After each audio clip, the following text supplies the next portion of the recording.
Ecclesiastes, the 8th chapter. Ecclesiastes, the 8th chapter. Somebody tell me what Ecclesiastes is all about.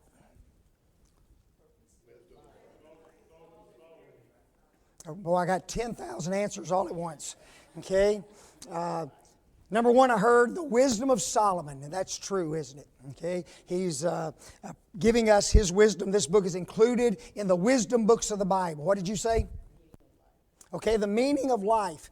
Solomon has gone on a great experiment in order to determine the meaning of life and why man is here. Not just Solomon, but all of us. Why are we on earth? Who else said anything? Anybody else? Jeannie?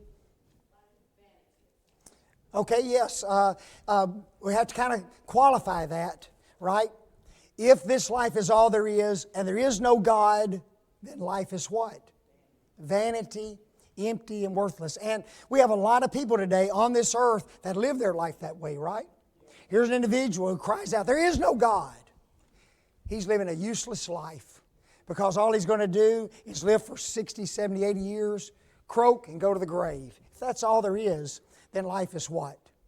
It's useless, isn't it? It means absolutely. Because you came with nothing and you're going to what? Leave with nothing. All this mess that you accumulate, all this knowledge that you get, and you leave all of that what? Behind. You can't take any of it with you. And if that's all there is, then life is vanity, isn't it?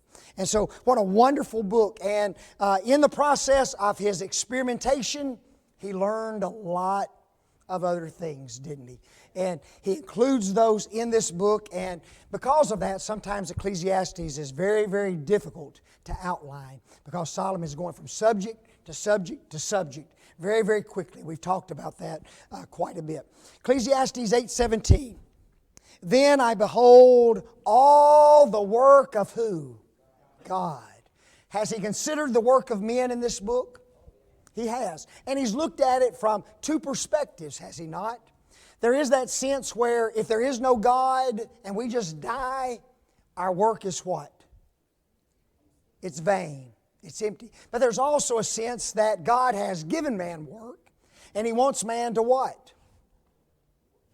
Yeah, well, He wants man to enjoy the fruits of his labors. And so if there is a God and God created work and God gave man work, then there's purpose to it, isn't there? And there's meaning to that, and He wants us to enjoy some of those fruits of our labors. But here He's not talking about man's work. He's talking about whose work? The work of God. Behold, then I behold all the work of God. Now listen to what He says. That a man cannot find out the work that is done under the sun. Look at point 1 in this outline, point A, whatever you want to call it. It says this, in the beginning God created the heaven and the earth. Do we have very much information in Genesis 1 about the creation? Relatively none, right? All it says is He spoke and things came into existence, right? And we have very little information about that. But I want you to note some things. Folks, He embedded the earth with the depths of His knowledge. How much knowledge does God have? All knowledge, doesn't He? And when He created this world, He embedded His knowledge in this earth. Notice the second one. He carved out the depths of the seas with His marvelous understanding. Have we even been to the depths of the seas? No. We're getting there. We're beginning to find out what's there. 2/3 of the earth are covered by water, and we have barely scratched the hem of the garment when it comes to what's down there. This thought came to my mind the other day, now that we're talking about seas. We went to Gatlinburg for Thanksgiving, and we had our meal, and we love to get a little shrimp cocktail. And I think that shrimp cocktail had about 30 or 40 pieces of shrimp on it. Well, I opened it up, and it was just, at the time, me, my son, and my brother. Gone. 5 minutes. I don't think anybody else in the house got one piece. Okay, I think we offered to Kathleen. She said, no, I don't want that. It was gone. 30 pieces of shrimp. You go to Dockside, which is one of our favorite places to eat, and you watch people, shrimp after shrimp after shrimp after shrimp. And that's just one restaurant. My question, how in the world do the seas produce enough shrimp for us just to eat and eat and eat and eat? You go out in the summer on the beach and you look out there and guess what you see? Shrimp boats. 2 or 3 shrimp boats every day pulling in that shrimp. How in the world can those seas provide that much, that's just shrimp, to all humanity? Just luck, I guess, right? It just happened, It evolved. We ate enough shrimp that finally the ocean said, oh, y'all need some shrimp. Are you kidding me? It's proof of what? A creator. God put within the seas His wisdom and understanding. Michael? Well, they're so small, and that's why there's so many. Yeah, oh yeah. But over at Dockside, there's some big ones too. He stretched forth the heavens, entrusting them with His marvelous wisdom. Have we been out of our universe, out of our galaxy, as far as putting a human out there somewhere? No. The goodest we could do is where? The moon. Does anybody know how far the moon is from the earth? Huh? There's the blind answer. There's the blind answer. A long way. 240,000 miles. I don't know about you. There's been many individuals who have put that many miles on one car, haven't they? So it's not impossible for us to go 240,000 miles. But that's not very far, and yet we haven't even gotten out of our galaxy yet. We can't even get a man to Mars yet, can we? That's kind of the next step. That's a long way, folks. I forget how many years it takes you to get to Mars and get back. You leave a young man and come back and retire, something like that. He formed man out of the dust of the earth, breathed into his nostrils the breath of life, and caused man, watch this, to be made in His similitude. Isn't that amazing? Folks, when you look at another human being, you know what you need to think? I'm looking at someone who resembles God. And you know what that'll keep you from doing? That'll keep you from hating somebody else. There shouldn't be that kind of hatred in our hearts. Now, if individuals are evil, they need to be punished, don't they? But to hate those people, it should never happen. When God spoke those 6 days of creation into existence, it's beyond our comprehension of what He put into the earth. And that's what Solomon says. Then I behold all the work of God, that a man cannot find out the work that is done under the sun. Man. Now notice what he says. Because though a man labor to seek it out, yet he shall not find it. Yea, further, though a wise man think to know it, yet shall he not be able to find it. Man. Men who research and study God's handiwork cannot find out the work that is done under the sun. Man. Though a man labor to seek it out, he cannot find it. Now notice the points. Think of the money that is spent on research and discovery and expedition. You think there's millions of dollars spent on that stuff? Oh, millions, billions. Every day, there's people out in the depths of the ocean. There's people in Antarctica, at the North Pole. Individuals looking out into space right now, trying to study what's out there. It blows your mind.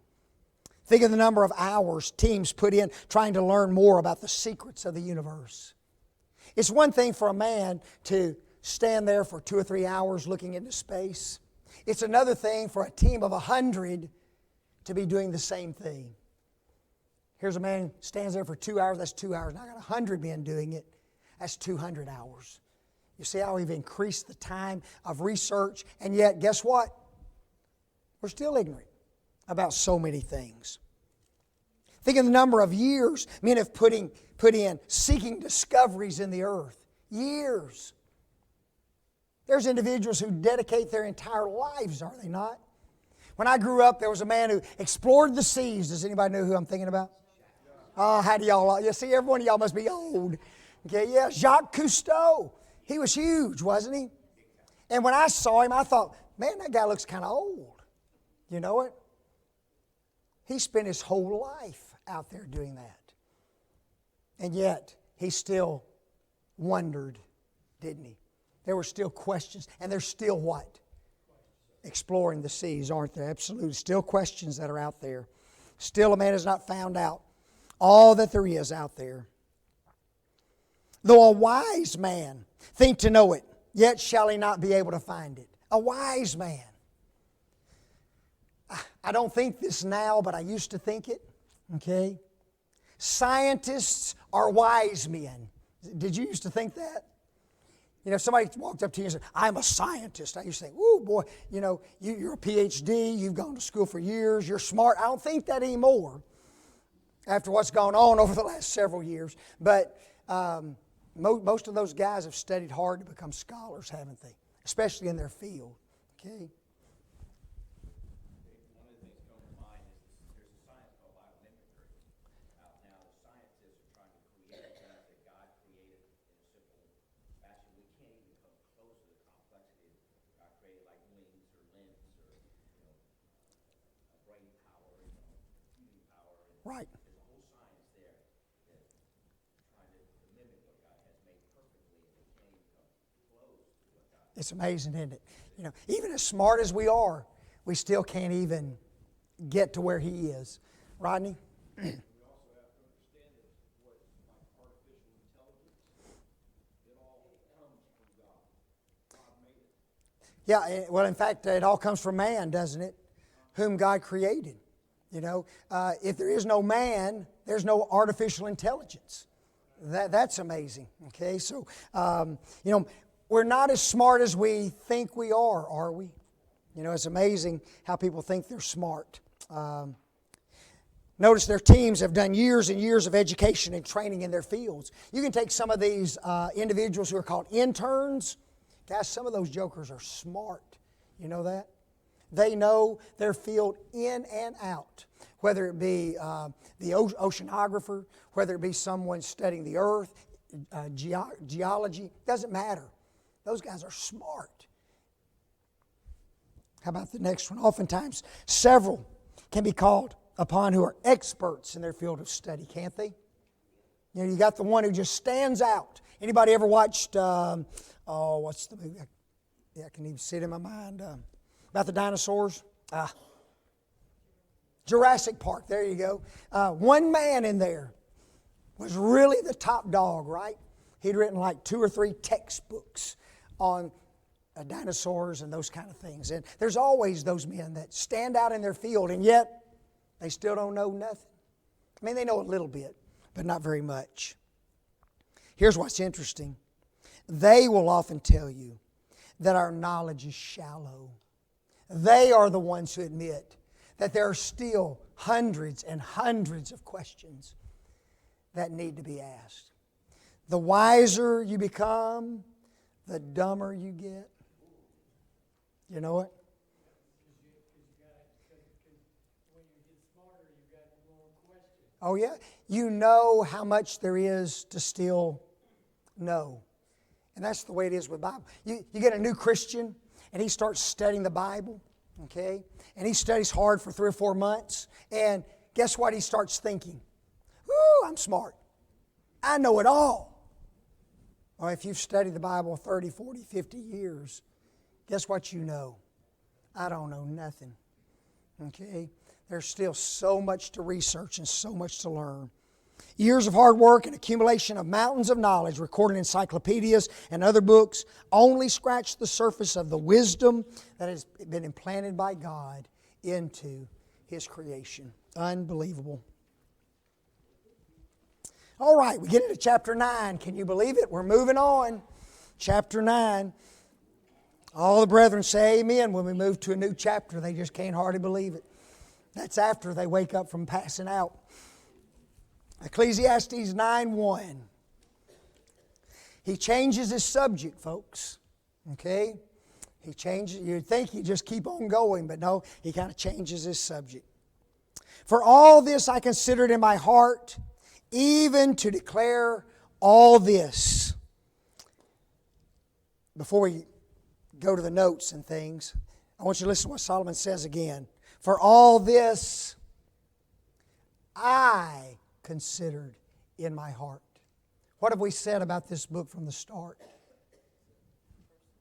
Yes, this was a personal experiment by Solomon. Okay, yes. Now, he had to have a lot of helpers and a lot of people to bring it to pass, but guess what? He was actively involved in the research. He said, I've thought about it. I've considered it. I've learned all this. It wasn't like he just sent some men out and then penned a book. And notice what he says. That the righteous, the wise, and their works are where? In the hand of God. Man. Notice point A. Christians are God's people. They are His children. He is their what? Father. If you are a parent of a child, do you take that lightly? I had two people in here say, I'm just kidding. I heard a moan. And it doesn't matter whether your children are newborn babes or whether your children are 60 years old. Those children are still something that you deeply prize and that you're deeply concerned about. We are His children. He is our Father. You see, sometimes I think we forget how much God cares. You know that? If you care about your children, folks, you can multiply that by 1,000,000 times. And that's how God cares for us. And it's hard for us to understand that. It's hard for us to wrap our minds around that. And the reasons are several. Notice this. We can't see and touch God. Can we? Can't do that. We've only heard Him speak through the pages of His holy and divine Word. We've only witnessed His powerful hands through His creation and the working of His mighty providence. We can look back at times and see where God has worked in our lives, can't we? We cannot see the future that God has for all of us. In the present, sometimes we wonder and we doubt whether God is really there at all, don't we? Life gets hard, you get sick, you get in financial trouble, you have all kinds of relationship problems, there's death. Life just gets hard. And the very first thing we do is what? Either blame God, doubt God, withdraw from God, wonder why God, why me? Aren't you glad that when bad things happen to your children, they don't blame you all the time? Do they? Sometimes they do, but not all the time. Now they grow up, they have financial problems, they have job problems, they have relationship issues. Mom and Dad, I can't stand you because of all this stuff going on in my life. They don't do that. What do? They run to you. Brett's learning. They're asking for money. But they run to us for help. They run to us for assistance. They run to us for wisdom, don't they? And yet we treat God totally different than the way our family treats us. It's amazing to me. Because of this out-of-sight relationship, we sometimes fail to understand how much of our care is in the hands of God. Solomon states, the righteous, the wise, and their works are in what? In the hand of God. If you don't remember anything else this morning, folks, remember that when you leave this building. God's works, my works, me, I'm in the hands of God. Wow, what a beautiful thought. I put down here, but isn't it a comforting thought to know that we're in God's hands? They are strong, they are loving, they are compassionate, they are kind, they are gentle. They're everything that we want, isn't it? if we've really got a tough times in our life. Now note that last point of the verse. No man knoweth either love or hatred by all that is gone before them. Now if you don't stop and take a minute and study that and put it in its context and it almost doesn't even make sense to what he's talking about. Okay? But notice what I put down here. We need this promise. What is the promise? That we are what? See, you've already forgotten it. Unbelievable. Y'all are going to be sad people when you leave the building today. Okay? I know we got an old crowd, but not everybody's got Alzheimer's, do you? Man, yeah, the promise is we're what? In the hand of God. That we're in His hands. And you need that promise because guess what? You don't know the love or the hatred of the future. Because it's not based upon what? It's not based upon the past. Okay, so what does he mean by that? In the context, love involves the good things that happen to us. Anybody won a ball game last week? Your team won a ball game? Nobody. Everybody's in here then suffering hatred. Okay? Every one of you are suffering hatred. Okay? But if you won the ball game, if you're an Alabama fan, you're happy, aren't you? And every one of us will leave this building, live our lives, and will good things happen to us? Yeah. That's what he means here about love. Okay? Because we love that, don't we? We enjoy those things. They're pleasant to us. But there's times when our lives change from all of that and they get pretty rough. They get pretty hard. They get real difficult. Don't they? That's, guess what? That's what Solomon refers to as hatred. Okay? Because we don't like those things, do we? We despise those things coming into our lives. And what he wants you to remember is this. Whether life is good or whether life is bad, guess what? You are in the hand of God. Okay? You're in the hand of God. What a promise. Questions, comments, anybody?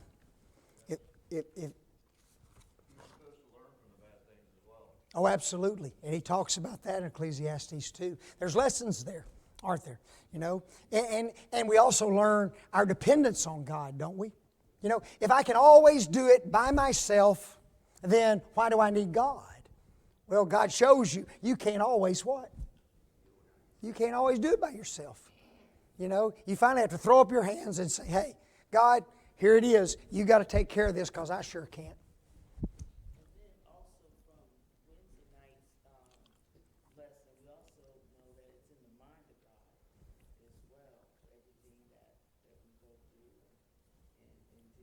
Oh, yeah.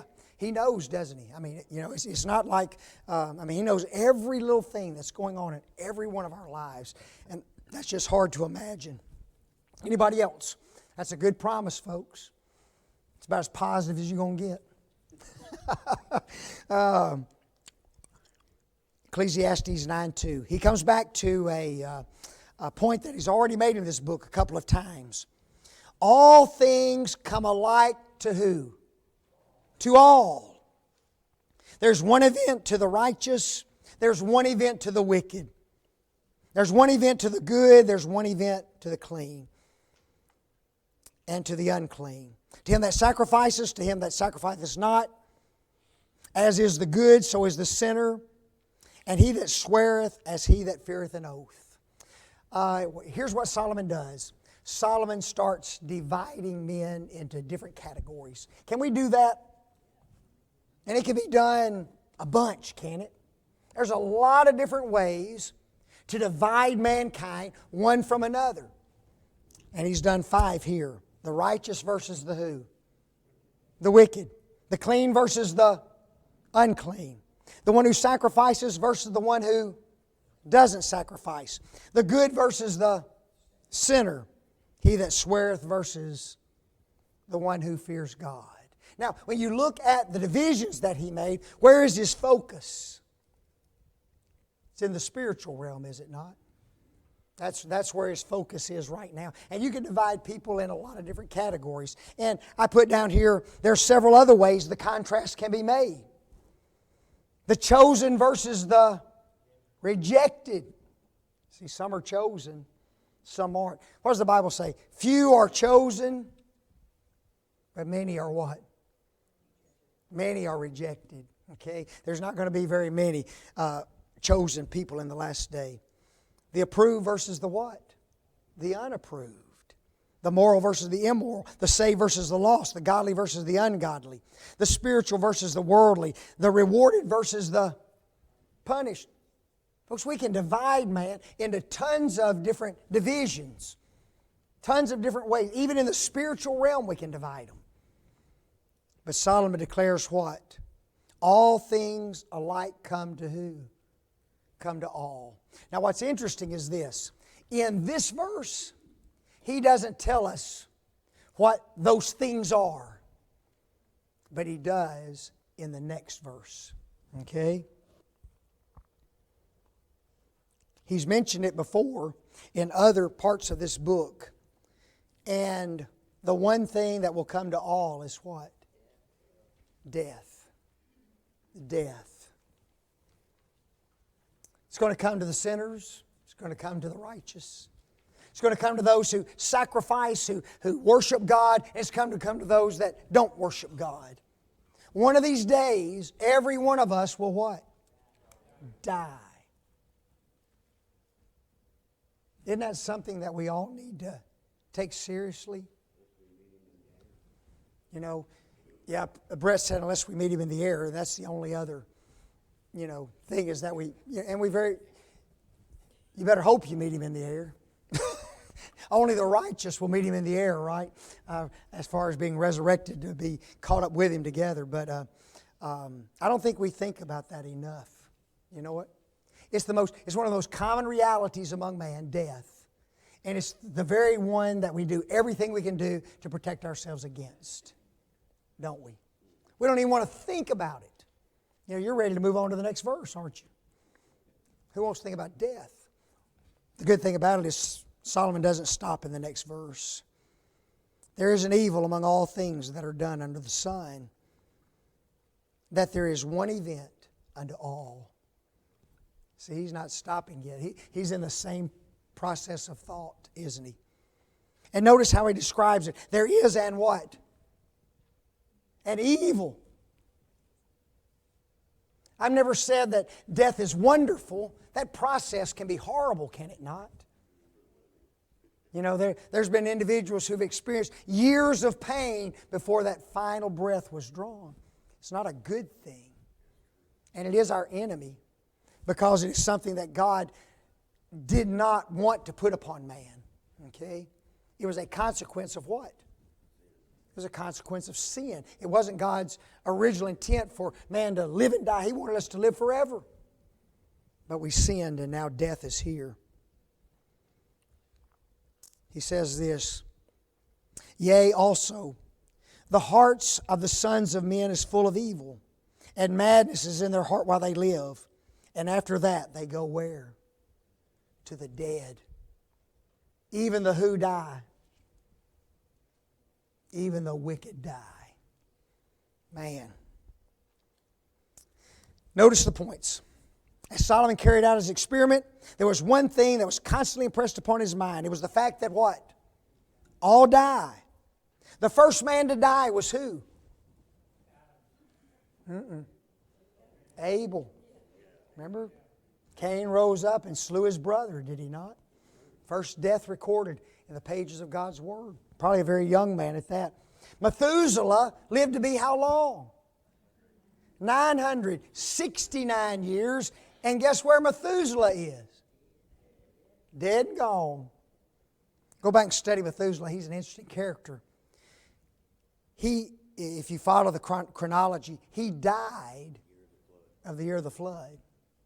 Now the question has been this. Did he die before the flood or in the flood? Makes a big difference. Doesn't it? Makes a big difference. Watch this one. The second member of the Godhead became a man and what? Died. Jesus died. Man. All evil rulers of the past have what? Have died. In Hebrews 11, the inspired writer says of the prophets that they were men of whom the world was not worthy. Isn't that something? Here's a man who's been created, put in this world, and God looks at that man and He says, the world is not worthy of you. And wouldn't you love to be a person like that?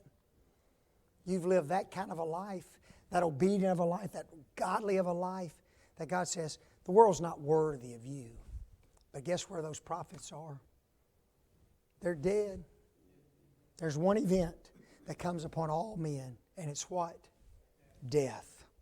Now notice the second part of that verse is kind of unique. He says, yea, also, the heart of the sons of men is what? Full of evil. And madness is in their heart while they live. Notice the point. As real as the truth is that men die, men still live how? Like they're going to live forever. Men still live wickedly.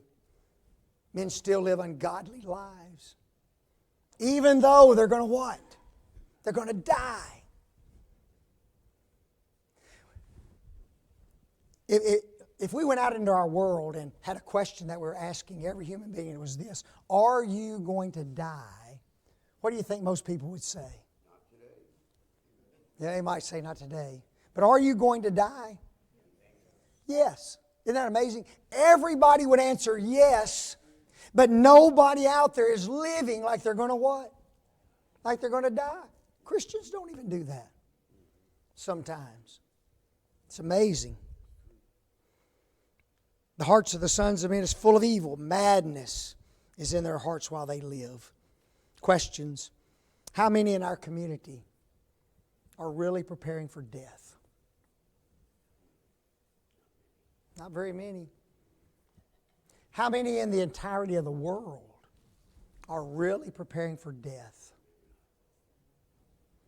Now it gets personal. How many of us, as God's children, are really preparing for death? I mean, really preparing for death.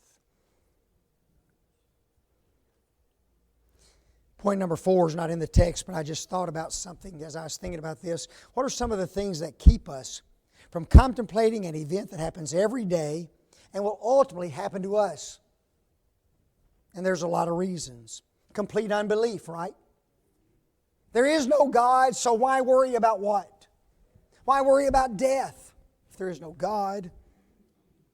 Watch this next one. Willing forgetfulness. I just don't want to think about it, right? And that's where the world... Are you going to die? Yes. How often do you think about it? Never. And I wouldn't today if you hadn't come to my door. Deception. And this applies to us. For 64 years, I have always gone to bed, and guess what's happened? I've waked up each morning. You know? 64 years I've been deceived that today is not the day of what? My death. If we were to go around and ask everybody in this, are you going to die today? No, not today. That's what we'd say. Wouldn't we? Could you die today? Oh, yes, you could. You see, the devil has ways to deceive us into thinking something that can happen, may happen, isn't going to happen. Not today. That means I have what? That means I have time, I have tomorrow. And so the spiritual things, the important things that I really need to be doing and I really need to be putting in my life, I can put those off because I have tomorrow. That's deception, isn't it? Just read the death notices in the paper and you look at all the different ages, 22, 31, 58. Oh yeah, it's amazing. Every day. Yeah, every day. Every day, absolutely. And how many of us have, received a phone call that we were just shocked by? You just can't believe the person died. I just saw him 2 days ago. Perfect health, or at least he seemed like he was. Nothing wrong with him. Went out to eat, whatever. 2 days later, he's gone. Or she. It happens to all, doesn't it? You see, Satan deceives us. Notice this next one. The busyness of life overwhelms us. Doesn't it? I got to do this. I got to do that. I need to take care of this. I need to take care of that. I got kids. I got a job. I got all this stuff to take care of. I don't have time to think about what? Death. I'm too busy trying to live. You see, that busy schedule also keeps me from living a life preparing for what? For death. Because what I will do is I will sacrifice spiritual things for what? For worldly things, won't I? Because I got this I've got to get done. And I will do that in opposition to whom? In opposition to God. Sometimes I've often wondered when God looks down upon us what He thinks. You know, when we make that wrong decision and He just looks, you know, poor little sheep, he's done it again, you know. And then how about this last one? Complete what? Just complete unconcern. I'm just really not that concerned about the fact that one of these days I'm going to what? I'm going to die. Is that an easy thing to do? Just unconcerned? Rodney? Just look at people on the interstates. A total, complete lack of concern. They just don't understand the speed of killing. Maybe it's us who are not concerned. We know what's out there and we get on them interstates anyway. Maybe we're the crazy ones, right? But you're right. You know, isn't it funny how parents warn their children, don't you dare learn to drive a motorcycle, you'll die, right? That's kind of, my parents were that way. You're going to die if you drive a motorcycle. But as soon as I turned 15 years and 9 months, my dad took me down there and got me a driver's license. And guess how many more people die in cars than motorcycles? A bunch. A bunch. You know, perception is weird, isn't it? Okay? And, but guys, you know, I think all of us, I don't know about you, this morning I woke up and I knew I had to be here and try to preach, even with a bad voice. And up to this point, I've not thought about death. You know that? Didn't cross my mind.